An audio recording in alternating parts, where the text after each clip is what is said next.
രാവും പകലും സ്വലാത്തിലും. ഒരു പെണ്ണെ എനിക്ക് പണിയുണ്ട്, രാവും പകലും സ്വലാത്ത് സ്വലാത്ത് സ്വലാത്ത് സ്വലാത്ത്. ഭർത്താവ് പറഞ്ഞു അക്കറാ സ്വീകരിക്കില്ല. രാവും പകലും സ്വലാത്തിലും. ഇന്ന് തൃപ്പഞ്ചിലെ സ്വലാത്തിന് പോകും, നാളെ മമ്പറത്തെ സ്വലാത്ത്, പിറ്റേന്ന് എന്താ പറയുക ഒരു സ്വലാത്ത്, പിന്നെ ഒറ്റക്ക് സ്വലാത്ത്, പിന്നെ 1000 സ്വലാത്ത്, പിന്നെ 1 കോടി സ്വലാത്ത്. സ്വലാത്ത് സ്വലാത്ത് സ്വലാത്ത് സ്വലാത്ത് സ്വലാത്ത്. സ്വലാത്തിൻ്റെ തിരക്കൊണ്ട് പോകുമ്പോൾ 12 മണി 1 മണി 2 മണി ആയാലും കിടക്കയിൽ പോയിട്ട് ഭർത്താവിൻ്റെ കൂടെ കിടക്കാൻ എനിക്ക് കഴിയില്ല. എനിക്ക് പണി എന്താ? സ്വലാത്ത്. മൂപ്പര് കുറേ നേരം അങ്ങനെ വിട്ടത്തേക്ക് നോക്കി കിടക്കും, പിന്നെ മൂപ്പര് ഉറങ്ങും. അതിൻ്റെ പണി ഇതാണ്. ഭൂലോകം നമുക്ക് എന്നെ കണ്ടാൽ പോലും ആ ദിവസം നാശം. അങ്ങനത്തെ അജ്മാനെ ഒരാൾ കണ്ടുക്കണമെങ്കിൽ വഴി തിരിഞ്ഞ് പോകുന്നാളി. ആ ജാതി പോത്തുകളെ കണ്ടു പോരരുത്. ആ ജാതി ചൈത്താൻ്റെ അടിമകളായ പോത്തുകളെ കണ്ടാൽ നമ്മൾ ആ ദിവസം നാശവും.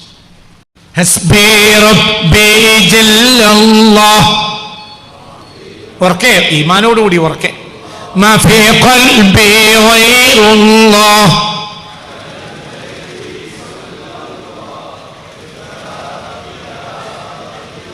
നാരാകെ കൊടുക്കാണ്ട് ഇജ് അകപ്പെട്ടിട്ടില്ല. അതേ സമയത്ത് ഇജ് ഒരു ബ്രോക്കറാണ്. ആ ബ്രോക്കർ പണി കാര്യം നടക്കാൻ വേണ്ടി ഒരു നുണജ് ഇടയിൽ കയറ്റി ജകപ്പെട്ട ആളാണ്.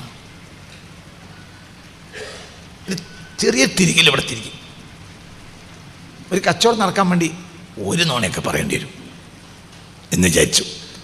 അപ്പം ജകപ്പെട്ടവനാണ്. കാരണം ഈ കച്ചവടം നടക്കാൻ വേണ്ടി ഇപ്പം എന്താ ചെയ്ത് ഒരു നുണ അറിഞ്ഞു. നിക്കായ കഴിഞ്ഞ ഉടനെ ബ്രോക്കറെ തല്ലണത് ഞാൻ കണ്ടിട്ടുണ്ട്. നിക്കായിൻ്റെ അടിയിലെ ബ്രോക്കറെ 2 കൂട്ടരും കൂടി തല്ലി. കാരണം എന്തുകൊണ്ട്? ഇവിടെ പറഞ്ഞല്ല അവിടെ പറഞ്ഞല്ല മുമ്പ് തല്ലുകൊള്ളും ചെയ്തു. എന്തുകൊണ്ട്? എന്നാലും എന്ത് നടന്നല്ലോ? കല്യാണം നടന്നല്ലോ. മുമ്പിൽ കിട്ടേണ്ട കിട്ടുകയും ചെയ്യും. മനസ്സിലായില്ല? അപ്പം മൂപ്പര് എന്തേ ഇങ്ങനെ പണിയെടുത്ത് അങ്ങനെ ഒരു വർത്താനം പറഞ്ഞില്ലെങ്കിൽ ആ കല്യാണം അവിടെ നടക്കൂല. മനസ്സിലായില്ല? മൂപ്പര് എന്തും പറഞ്ഞ് ഒരു നുണയാണ് പറഞ്ഞു. പഴയ കാലത്ത് ഒരു 10-30 കൊല്ലം മുമ്പ് ഞാൻ പങ്കെടുത്തൊരു വിവാഹ സദസ്സിൽ വിവാഹം കഴിഞ്ഞ അടുത്ത ചടങ്ങ് തല്ലാണ്. അതെ, ബ്രോക്കറണ്ട് അടിച്ചു, 2 കൂട്ടരും അടിച്ചു. എന്ത് വിചാരിച്ച പൈസ കൊടുക്കും. മറ്റൊരു പറഞ്ഞു പഴയ കാലത്തൊക്കെ ആ സ്ത്രീധനൊക്കെ പറഞ്ഞു വാങ്ങണ കാലാണ്.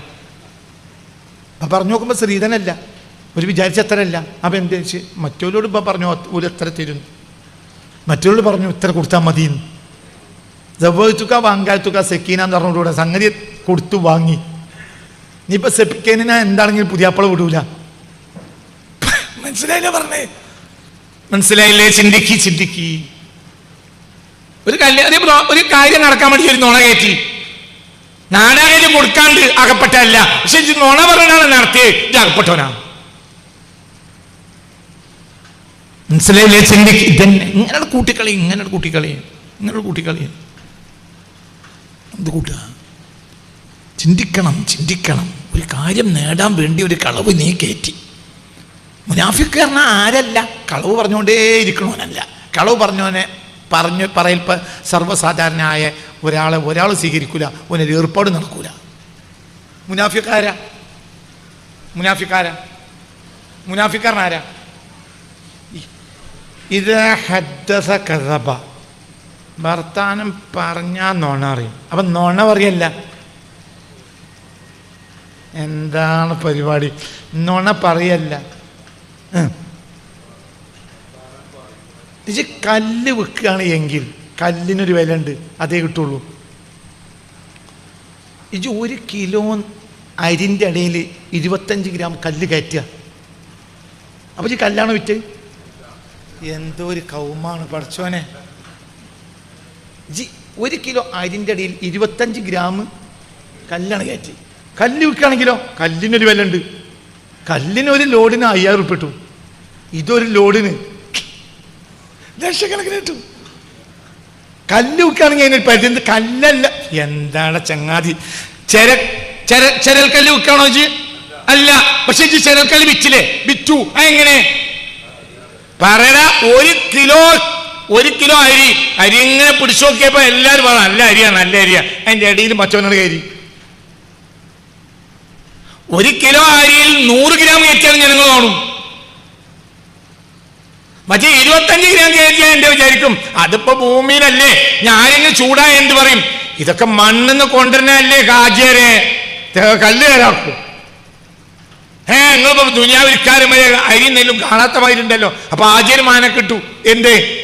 അപ്പൊ ആ പീടിയിലുള്ളവർ മുഴുവൻ ഇയാളെ രൂക്ഷമായി നോക്കി.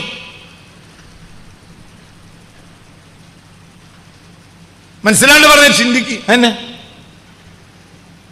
എന്നിട്ട് എന്ത് മനസ്സിലാവണ്ട പറഞ്ഞത്? 79 റുപ്യാണ് ടിക്കറ്റ് കോഴിക്കോട്ടേക്ക്. 100 റുപ്യ കൊടുത്തു. അപ്പൊ 20 റുപ്യ മുടക്കി തന്നു. നീ എന്ത് തരണം? 1 റുപ്യ. 1 റുപ്യ ബാക്കിയുണ്ട്. ആ തരാറും. കുറച്ച് കഴിഞ്ഞ കൂടി നോക്കി. അല്ല 1 റുപ്യ കിട്ടിയില്ല. ആ തരാറും. പിന്നെ ഒരു വട്ടം കൂടി പറഞ്ഞ എന്റെ 1 റുപ്യ കിട്ടിയിട്ട് വേണമല്ലോ ഇപ്പൊ എനിക്ക്. ഈ ബസ് ഇപ്പൊ നടക്കാൻ എന്റെ 1 റുപ്യ കൊണ്ടാണല്ലോ. ഒരു 1 റുപ്യക്കാണല്ലോ ചെയ്യാൻ. ഇവിടുന്ന് എങ്ങനെ വരുന്നത്? ഇപ്പൊ ആര് മാനം കിട്ടും? ഇപ്പൊ ആര് മാനം കിട്ടും? ആരെ മാനം കിട്ട്? പറ. 1 റുപ്യ കിട്ടാനുള്ള മാനം കിട്ടില്ലേ? പിന്നെ പറഞ്ഞതുമില്ല. സംഗതി ശരിയാണ്.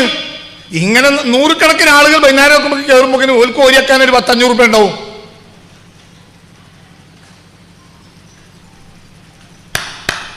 വൈലുല്ലിൽ മുത്തഫിഫീൻ. ഇതർത്ഥം വൈലുല്ലിൽ മുത്തഫിഫീൻ. തൊഫ് തൊഫ് എന്ന് പറഞ്ഞാൽ അൽ ഷൈഉൽ യസീറു മിന ഷൈഇ, ഒന്നിൽ നിന്നുള്ള നിസാര സാധനത്തിന് ആ തൊഫ് അറിയാം. വൈലുല്ലിൽ മുത്തഫിഫീൻ. ഇതിപ്പോ തൊഫ.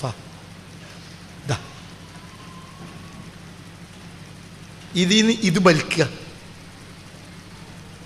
ഇത് വലിക്കല്ല, ഇത് വലിച്ചോ കള്ളനാണ്. ഇത് വലിച്ചോ കള്ളനാണ്. ഇതിനാണ് നൂല് വലിച്ചോനോ. എന്ത് പറയാ? വൈലുല്ലിൽ മുത്തഫിഫീൻ. തൊഫ് എന്ന് പറഞ്ഞാൽ അശ്ശൈഉൽ യസീറു മിന ഷൈഇ, ഒരു വസ്തുവിൽ നിന്നുള്ള നിസാര സാധനത്തിന് തൊഫ് അറിയാം. തൊഫ് വലിക്കുക. അത് പഴയ കാലത്ത് എന്ത് ചെയ്യാന്നറിയോ? പഴയ കാലത്ത് പറ ഇങ്ങനെ അളന്നു കൊടുക്കുമ്പോ എന്ത് ചെയ്യാന്നറിയോ? ഇതിങ്ങനെ എടുക്കുക. മനസ്സിലായില്ല? പറയുടെ മേലെ എന്ത് ചെയ്യും? വിരൽ വെക്കും. ആ വിരൽ വെക്കുമ്പോ എന്ത് ചെയ്യും? ഒരു വിരലൊന്നും ഇങ്ങനെ താഴ്ത്തി വെക്കും. നിങ്ങൾക്ക് എന്തെങ്കിലും ഇവിടെ ഇല്ല, മനസ്സിലായില്ല? അപ്പൊ എന്ത് ചെയ്ത? പറ അളക്കാണ്. ഇതന്നെ പറ അളക്കുക. പറയിൽ നെല്ലിട്ടു. ഇനി വളർന്ന വടിച്ചളക്കുക.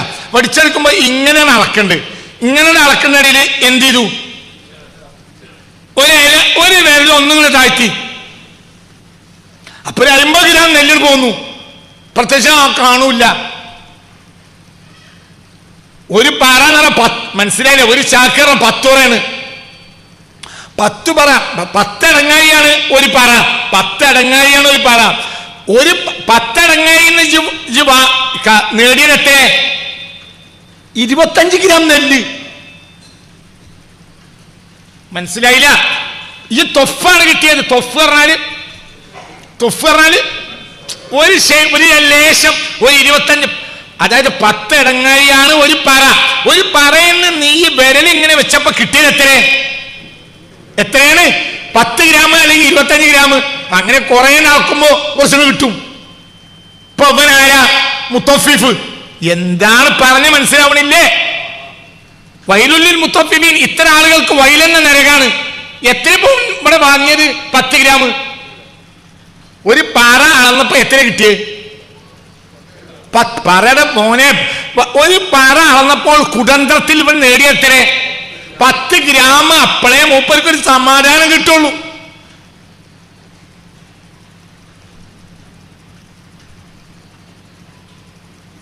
ചെറുത്.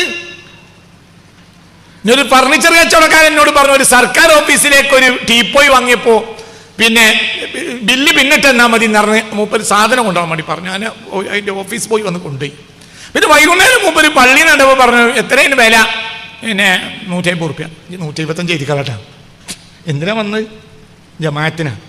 മനസ്സിലായില്ല? അതായത് 25 റുപ്യ കൊണ്ട് ഇപ്പം എന്ത് കിട്ടാനാണ്? മൂപ്പര് ആ ഓഫീസിലെ മാനേജറാണ്. മൂപ്പര് 5 വക്ത് നിസ്കരിക്കുന്ന ആളുമാണ്. ഇത് എന്നോട് 25 കൊല്ലം മുമ്പ് ഒരാൾ പറഞ്ഞതാ. ഞാൻ മറന്നിട്ടില്ല, മറക്കൂല. നിങ്ങൾക്ക് പറഞ്ഞത് മനസ്സിലായില്ല? ഈ സ്ഥാപനത്തിൻ്റെ സർക്കാർ ഓഫീസിലെ മാനേജർ മൂപ്പർക്ക് എന്തെങ്കിലും ഒന്ന് കിട്ടിയില്ലെങ്കിൽ സമാധാനം കിട്ടൂല. 25 റുപ്യ കൊണ്ട് ഒരു ചായയും നെയ്യപ്പം വരെ കിട്ടൂല. പക്ഷെ മൂപ്പർക്ക് എന്തുമൊന്നും എന്ത് കിട്ടണം, എന്തെങ്കിലും കിട്ടണം. ഓഫീസിലേക്ക് ഒരു ടീപ്പോയി കമ്മി ഉണ്ടായപ്പോൾ വിളിച്ചു പറഞ്ഞു, ഒരു ടീപ്പോയി കൊടുത്തേക്ക്, ഞാൻ ആളെ പറഞ്ഞേക്കുന്നുണ്ട്. ബില്ലോ, ആ ബില്ല് ഇപ്പോൾ കൊടുത്തേക്കടാ, ബില്ല് പിന്നിട്ടാൽ മതി. വൈകുന്നേരം പള്ളിയിൽ കണ്ടപ്പോൾ എന്ത് പറഞ്ഞു, എത്രയാണ് വില? 150. 175 എത്തിക്കാളാട്ടാ. നിങ്ങൾക്ക് പറഞ്ഞത് മനസ്സിലായോ? ഇനി പോലെ നിങ്ങൾക്ക് പറഞ്ഞത് മനസ്സിലായില്ലേ? ചിന്തിക്ക്. ഇനി 175 എന്നുള്ളതോ 160 എഴുതിയാലും 155 എഴുതിയാലും മുമ്പ് സമാധാനം കിട്ടി. ഒരു മുട്ടായെങ്കിലും വാങ്ങാലോ, എന്നാലും എന്തെങ്കിലുമൊക്കെ ആയാലും നമുക്ക് കിട്ടിയാലോ. മുപ്പര് ഇപ്പൊ വന്നത് എന്തിനാ? നിസ്കരിക്കാൻ പറഞ്ഞാൽ ഞാൻ ഇവിടുന്ന് ഇറങ്ങിയിട്ട് തല്ലിരും. നിസ്കരിക്കാനല്ല, 27 ഇരട്ടി കൂലിക്ക്. മുപ്പരെന്തിനാ വന്ന്?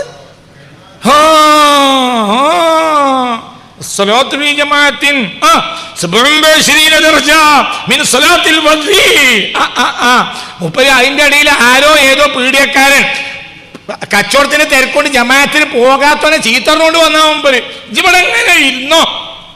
ഞങ്ങളൊക്കെ ആ സ്വർഗത്തിൽ കയറുമ്പോ എൻ്റെ കഥ കാണാം. പോയി അങ്ങനെ ജമാഅത്തിന് അതൊക്കെ ഉണ്ടാവുള്ളൂ. ഫർണിച്ചർ കണക്കാരുടെ പള്ളിയിൽ കണ്ടപ്പോ എന്തു പറഞ്ഞു? ആ ഒരു 25 ആയിട്ടാ.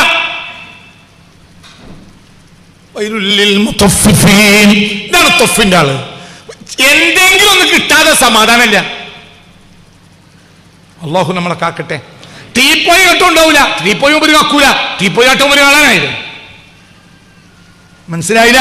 മുപ്പത് ആയിരക്കണക്കിന് ഇതുപോലത്തെ സാധനങ്ങളിൽ എന്തെങ്കിലും ആ ഓഫീസിൽ 40 അല്ല 30 ജോലി ചെയ്തത്.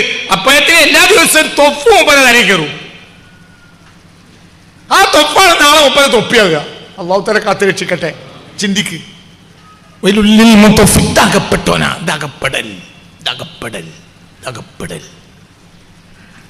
സർക്കാരിന്റെ മുതലാണെങ്കിലും 150 ഒരു 140 പോരെ.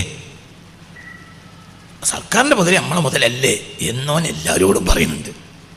എവിടെയും 10 റുപ്യ സർക്കാരിന് ഉണ്ടാക്കാനേ കൊടുക്കണ്ട്. കാരണം 10 പൈസ ബാക്കിയായാൽ അത് പൊതുജനത്തിന് കിട്ടും എന്നാണോ അവൻ്റെ ചിന്തയെങ്കിൽ ഓണെങ്കിൽ സുന്നത്ത് സ്കെച്ചിൽ ചെയ്ത് രക്ഷപ്പെടും. ഓൻ ഫർള് ചെയ്താലും മതി. കാരണം അവൻ്റെ നീതിബോധമുണ്ട്. നിങ്ങൾക്ക് പറഞ്ഞത് മനസ്സിലായ? ചിന്തിക്ക്. ഞങ്ങളോട് പറഞ്ഞിട്ടുണ്ട്, ഒരു ഓവർസിയർ വീട്ടിൽ വന്നപ്പോൾ എൻ്റെ ബാപ്പ മഴ പെയ്തപ്പോൾ കുട കൊടുത്തയച്ചു. മൂപ്പർക്ക് നിർബന്ധപൂർവ്വം വാങ്ങിയപ്പോൾ പറഞ്ഞു നാളെ ഞാൻ തിരിച്ചു കൊണ്ടുവരും. തിരിച്ച് പിറ്റേ ദിവസം ആ കുട കൊണ്ടേ കൊടുത്തു. ഒരു ഹിന്ദുവായ സഹോദരൻ. അത് വേണ്ട, ഞങ്ങൾക്ക് ആവശ്യമുള്ള പൈസ സർക്കാരിന് തരുന്നുണ്ട്, വേറൊന്നും തരണ്ട. പിറ്റേന്ന് അത് പാസ്സാക്കി എടുക്കാൻ വേണ്ടിയിട്ട് ബാപ്പ പോകാനൊരുങ്ങിയപ്പോൾ പിന്നെ മൂപ്പരന്നെ പറഞ്ഞു, ഒപ്പിട്ടിരുന്നത് ഞാനല്ല അജയരെ, അത് അസീസാണ്. അസീസിന് എന്തെങ്കിലും കൊടുക്കാതെ ഒപ്പിടൂല, നിങ്ങൾക്കറിയാലോ. ബഹുമാനപ്പെട്ട അസീസ് ആരെ പേരാ? ഇയാളെ പേര് കൃഷ്ണനോ ഗോപാലനോ എന്തോ ആണ്. ഇയാൾ പറയാം ഞങ്ങൾക്ക് ആവശ്യമുള്ളതൊക്കെ ആരെന്നെ തരുന്നുണ്ട്, സർക്കാർ തരുന്നുണ്ട് ആചാര്യ, ഞങ്ങളൊന്നും തന്നെ ഞങ്ങളെ കുട വരെ ഈ വേണ്ട. പിറ്റേന്ന് കുട കൊണ്ടേ കൊടുത്തു.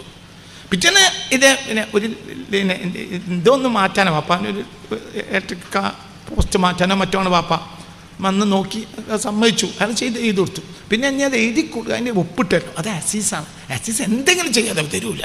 നിങ്ങൾ എന്തെങ്കിലും കൈ കരുതിക്കോളി കേട്ടാ, അല്ലെങ്കിൽ ഒപ്പിടൂല. അസീസിന് 100 റുപ്യ 30 കൊല്ലം മുമ്പുള്ള സംഭവമാണ്. 100 റുപ്യ എടുത്താൽ മതി. എന്നാലും അസീസിന് സമാധാനമായി. ഇതിലും നമുക്ക് എന്തെങ്കിലുമൊക്കെ കിട്ടിയിട്ട്. ഒരു പേരാരെ പേരാ? അസീസ് ആരെ പേരടാ? അള്ളാന്റെ പേരടാ. അവൻ്റെ പേര് അസീസ്, അതാണ് അവൻ്റെ പേര്. അപ്പം അള്ളാൻ്റെ ആൾ ഇവിടെ കൃഷ്ണനാണ്. ചെയ്ത്താൻ്റെ ആള് പറ അള്ളാൻ്റെ ആൾ ആരാണ്? ആ പണിയിൽ ആളല്ലാൻ്റെ ആൾ ഓനാണെന്നല്ല ഞാൻ പറഞ്ഞത്. ആ കർമ്മത്തിൽ അക്കർമ്മത്തിൽ അവിടെ അള്ളാൻ്റെ ആളാരാ? കൃഷ്ണൻ. അള്ളാൻ്റെ നീതിയാണ്. ഞങ്ങൾക്ക് ആവശ്യമുള്ളൊക്കെ സർക്കാർ തന്നെ തരുന്നുണ്ട്. എങ്ങനെയുണ്ട് ഇത്? അകപ്പെടൽ. ഇതൊക്കെയാ ആരാൻ്റെ കൈറാത്ത് തിന്നിട്ടുണ്ടോ ജകപ്പെട്ടവനാ. ഇതൊരു നുണ പറഞ്ഞ് കച്ചവടം ചെയ്തിട്ടുണ്ടോ ജകപ്പെട്ടവനാ. ഒരാൾ മരിച്ചപ്പോഴത്തേന് ഇപ്പം എൻ്റെ കമ്മിറ്റിയിലെ പ്രസിഡന്റ് മരിച്ചു, വൈസ് പ്രസിഡന്റാ. അപ്പം എനിക്കൊരു സമാധാനമായി. എന്ത് അൽഹംദുലില്ലാ, അടുത്ത പ്രസിഡന്റ് ഞാൻ തന്നെ. അങ്ങനെയാണ്. ലിയോ ടോൾസ്റ്റോയുടെ ഏതാണ് പുസ്തകം എന്ന് ഓർപ്പല്ല, ടോൾസ്റ്റോയുടെ ഒരു കഥയുണ്ട്. ആ കഥയുടെ തുടക്കം ഇങ്ങനെയാണ്: ഞങ്ങൾ റഷ്യക്കാർ ഞങ്ങളെ കൂട്ടുകാരൻ മരിച്ചു എന്നറിഞ്ഞാൽ ആദ്യം സ്വന്തം മൂക്കിൽ ഒന്ന് കൈവച്ച് നോക്കും. അപ്പോൾ ശ്വാസം ഉണ്ടെന്ന് ബോധ്യപ്പെട്ട ഞങ്ങൾക്ക് സമാധാനമാവും, ഞങ്ങളേതായാലും മരിച്ചിട്ടില്ലല്ലോ. പിന്നെ ഞങ്ങൾ അയാൾ വീട്ടിൽ പോകും. ഞങ്ങൾ റഷ്യക്കാരെ പൊതു സ്വഭാവം അതാണ് എന്ന് പറഞ്ഞുകൊണ്ടാണ് ടോൾസ്റ്റോയുടെ ഒരു കഥ തുടങ്ങുന്നത്. ഏതാണ് കഥ എന്ന് ഓർമ്മയില്ല, എനിക്ക് ഒരു 30 കൊല്ലം വായിച്ചാൽ ഞാൻ അവസാനിപ്പിക്കുക. എന്തിലും ഒരു സ്വാർത്ഥത ചിന്തിക്ക്. പ്രസിഡന്റ് മരിച്ചപ്പോഴത്തിന് മയ്യത്തെടുക്കുന്ന മുമ്പ് ഫോൺ കോൾ അങ്ങോട്ടും കൊണ്ട് വരും. ഇനിയിപ്പോൾ എന്താ കമ്മിറ്റി കൊടുക്കുന്നു?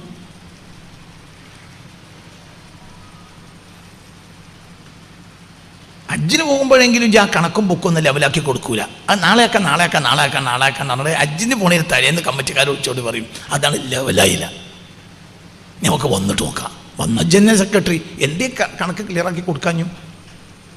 എന്തേ കണക്ക് ക്ലിയറാക്കി കൊടുക്കാഞ്ഞ്? കണക്കില്ലാത്തതുകൊണ്ടല്ല, കണക്ക് ക്ലിയറാക്കി കൊടുത്താൽ ഒരു യോഗം കൂടിയിട്ട് പുതിയ സെക്രട്ടറി തിരഞ്ഞെടുക്കും. ഈ നമുക്കൊന്ന് പോയി കിട്ടിയെങ്കിൽ എന്ന് വിചാരിച്ചിട്ട് ഉത്തരിക്കാണ് വരും. അപ്പോൾ എന്ത് പറഞ്ഞു? പോണേന് മുമ്പ് ആ കണക്കൊന്ന് ലെവലാക്കണേ, നമുക്ക് ലെവലാക്കണം തന്നെ പറയും. പിന്നെ ഈ എന്ത് പറയും? ഇന്റെ തിരക്കൊണ്ട് അതിന് കഴിഞ്ഞില്ല, ഇനി ഏതായാലും പോയെന്ന് നോക്കാം. പോയി നടിച്ചെന്നെ കേട്ടിട്ട് പറഞ്ഞങ്ങ് മനസ്സിലായി. തന്നെ കുടന്തരം എവിടേക്കാ പറ്റി പോണത്? കയ്യോമ വനതത്ത് ഹുമ്മു, ഉമ്മ പ്രസവിച്ചേ പറ ഉമ്മ പ്രസവിച്ച കുട്ടിയാകാൻ വേണ്ടി പോവാണ്. ഇതാണ് പരിപാടി, കുടന്തരം. മനസ്സിലായില്ലേ? ഇവരെ കയ്യിൽ ഇഷ്ടം പോലെ ഹജ്ജും സക്കാത്തും നോമ്പൊക്കെ ഉണ്ടാവും. പിന്നെ നരകത്തിലേക്ക് കൽപ്പിക്കപ്പെടും. എന്തേ കാരണം? ഇതാ അറലവും ഷെയ്ഉമ്മിന ദുനിയാ, ദുന്യാവിന്റെ അല്പത്തിന്മേൽ അവർ ചാടി ഇങ്ങനെ പിടിക്കും. അവർക്ക് ദുന്യാവിന്റെ അല്പം പോലും നഷ്ടപ്പെടുന്നത് ഇഷ്ടമല്ല. അവർക്ക് അമലുണ്ടായ കാര്യമല്ല. അവർക്ക് എത്ര അമലുണ്ടാവും? തിഹാമയിലെ പർവ്വതങ്ങളെ പോലെ അമലുണ്ടാവും.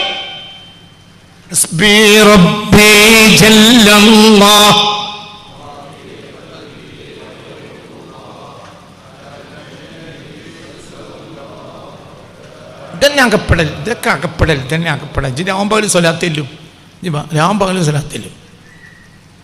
ഒരു പെണ്ണെ എനിക്ക് പണി തന്നെ രാവും പകലും സ്വലാത്ത്. ഭർത്താവ് പറഞ്ഞു അക്കറിഞ്ഞ സ്വീകരിക്കില്ല.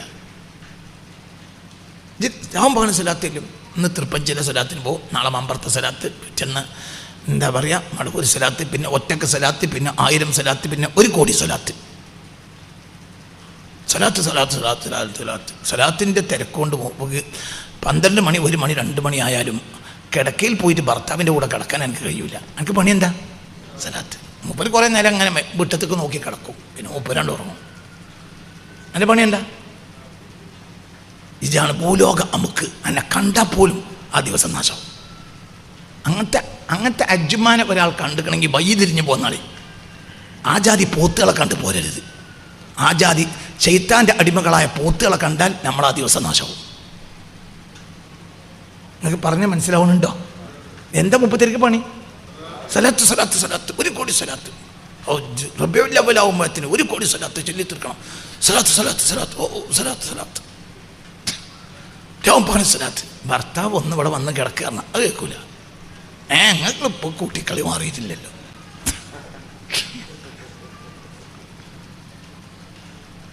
മക്കളും പേരക്കുട്ടികളും ഒക്കെ ആയി. ഇപ്പോഴും നിങ്ങൾക്ക് കുട്ടിക്കളിയാണ്. മൂപ്പര് മരിക്കണവരെ കുട്ടിക്കളിയാടുക. അതിന് എനിക്കെന്ത് ചെയ്യരുത്? ആണുങ്ങൾക്ക് മരിക്കണവരെ കുട്ടികളായിരിക്കും. ആണുങ്ങൾക്ക് മരിക്കണവരെ കുട്ടികളെയാവും. എന്നാൽ ഞാൻ വേറെ പെണ്ണിട്ട് അതിനെ വയ്ക്കൂല, അതിനുള്ള കുതന്ത്രമൊക്കെ ഉണ്ടാക്കും. ഞാൻ വേറെ പെണ്ണിട്ടാണ് ആയിക്കോട്ടെ, എന്നാൽ പെണ്ണിട്ട് ആയിക്കോട്ടെ. ചില പെണ്ണുങ്ങൾ പറയും ആയിക്കോട്ടെ എൻ്റെ പെരടിയിൽ നിന്നാണ് പോയി കിട്ടുമല്ലോ, അൽഹംദുലില്ലാ, എന്നാലും നല്ലതാണ്. എന്നാൽ പെണ്ണിടാൻ വയ്ക്കോ ഇല്ല. നമ്മുടെ ഈ ക്ലാസ് ഇത്രയൊന്നും ആയിരുന്നില്ല, 10,000 ആളുണ്ട്. അപ്പോഴാണ് ഞാനൊരു പെണ്ണിട്ടിയത്. അതോടുകൂടെ 99% ആളുകൾ പോയി. ഇനി മൂപ്പരെ ശരിയാവില്ല. ഒരു തോന്നിയാസം ചെയ്തതാണെങ്കിലും ഒരു വിഭാഗം ആളുകളുണ്ടാവും. എന്താ അങ്ങനെയൊക്കെ സാഹിബികൾക്ക് വരെ പറ്റിയിട്ടില്ലേ? ഒരു വ്യഭിചാരം നടത്തിയാൽ നമ്മളെ കാത്തുരക്ഷിക്കട്ടെ. അപ്പം ന്യായത്തിനുണ്ട്. അള്ളാഹിൻ്റെ റസൂലിൻ്റെ സാഹിബികൾക്ക് വരെ പറ്റിയതല്ലേ? ഒരു സദസ്സിൽ വെച്ച ഒരാൾ പറഞ്ഞ്, പിന്നെ അതൊക്കെ അമ്പ്യാക്കന്മാർ വരെ കല്യാണം കഴിച്ചിട്ടില്ലേ ഒന്നിലധികം. അപ്പോൾ അടുത്ത ആൾ ചോദ്യം, മൂപ്പര് നബിയാണോ? ഓ എങ്ങനെയുണ്ട്? ഒന്നും വിചാരിക്കരുത്. അള്ളാഹു നമ്മളെ കാത്തുരക്ഷിക്കട്ടെ. ചിന്തിച്ചോ.